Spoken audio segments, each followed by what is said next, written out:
Relações entre pessoas do mesmo sexo são consideradas crime em 73 países, segundo uma associação internacional de lésbicas, gays, bissexuais e transexuais que monitora as leis relacionadas ao tema há 11 anos.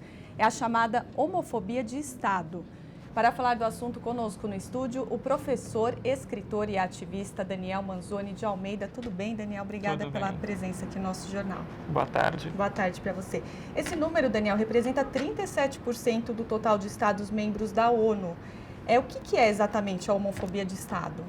A homofobia de Estado é aquela que é legitimada pelo Estado, ou seja, em que essa parcela da população não tem qualquer tipo de amparo legal do Estado para se defender contra qualquer ataque de uma parcela da sociedade que acha que isso é alguma atitude, algum comportamento errado ou alguma forma de ser errada. Então, a partir do momento em que você não tenha um amparo do Estado, legal do Estado, ou um amparo de políticas do Estado em relação a essa população, você tem uma homofobia legalizada pelo Estado. E por que esses países são dessa forma? São dessa forma por conta da formação cultural desses países, muitas vezes, por conta do fundamentalismo religioso e que a cultura e a legislação desses países são desenvolvidas. E você precisa sempre dessa discussão eterna para poder quebrar esses mecanismos de fundamentalismo religioso, mecanismos arcaicos, culturais, para que essa discussão venha à tona e direitos sejam agregados. Bom, Daniel, o Brasil não está entre esses países, mas está no ranking dos que mais matam gays, lésbicas, bissexuais, transexuais. Ou seja, há outras formas de homofobia enraizadas aqui no país. Existe a forma cultural, né, da homofobia brasileira. É um país extremamente preconceituoso, é um país conservador, que conserva não só políticas econômicas ultrapassadas, mas conserva políticas contra a diversidade da população. Por exemplo, políticas que preservam, políticas que nos dariam para a população LGBT um espaço maior na sociedade. Então, essa homofobia ela é enraizada principalmente nesses fundamentos culturais. E também existe o fundamentalismo religioso que endossa toda essa questão. Existe avanços com relação às políticas públicas para essa população? Existem alguns avanços pontuais. Na cidade de São Paulo, principalmente, existem programas, políticas públicas que são extremamente fundamentais, que trouxeram à tona isso em meados de 2000, da década de 2000, principalmente também em âmbito federal, trouxeram essa discussão à tona.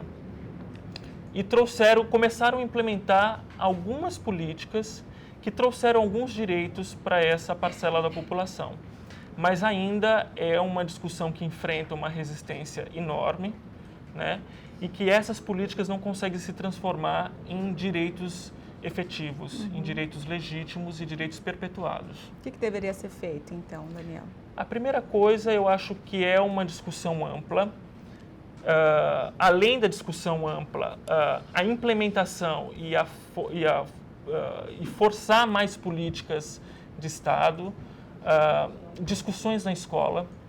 Eu acho que é muito importante levar essa discussão do preconceito contra a população LGBT, da LGBTfobia, dentro das escolas. Essa é uma discussão séria, porque você não consegue formar uma nova geração, sendo que essa discussão não passe pela escola. Né? Então, essa discussão ela tem que ser passada pela escola e, em termos de representatividade, em termos de administração de políticas, você tem que florescer mais tipos de programas, de implementações de políticas para essa população e que essas políticas sejam transformadas em direitos legítimos. Agora, voltando à questão da homofobia de Estado, desses 73 países que não aceitam, né, a relação entre pessoas do mesmo sexo, como é possível fazer esse debate quando você diz que é uma questão cultural, religiosa? Como é possível introduzir esse debate numa sociedade assim? Eu acho que a primeira coisa é o melhor caminho sempre é a educação, né? E eu defendo muito que essa questão ela seja, além de uma discussão no âmbito público de uma sociedade em geral, então você faz isso através dos meios de informação, através da formação e do apoio da camada intelectual existente numa sociedade, e também com a formação de uma nova geração e também com essa discussão dentro da escola. Porque o indivíduo, durante o seu processo de formação educacional, é necessário que ele tenha acesso à diversidade da realidade. Então, você só consegue trazer os diferentes pontos de uma realidade para uma discussão quando você proporciona para essa população, através dos seus meios de informação, através do processo educacional. Mas quando é uma coisa enraizada, fica bem difícil, né, Daniel? Ela fica difícil, mas eu acho que os mecanismos de informação, a difusão do conhecimento via os mecanismos de comunicação, por exemplo, a internet é um dos exemplos, ela tem essa possibilidade de começar a quebrar essas resistências culturais que existem. Então, quando você legitima para a população em que a produção de um conhecimento ou a produção de uma informação ela é disponibilizada democraticamente para essa população, como, por exemplo, pelo meio de uma internet, nas redes sociais, e essa discussão ela é florescida, você consegue começar a quebrar essas barreiras. Daniel, muito obrigada pela entrevista. Uma boa tarde para você. Obrigado.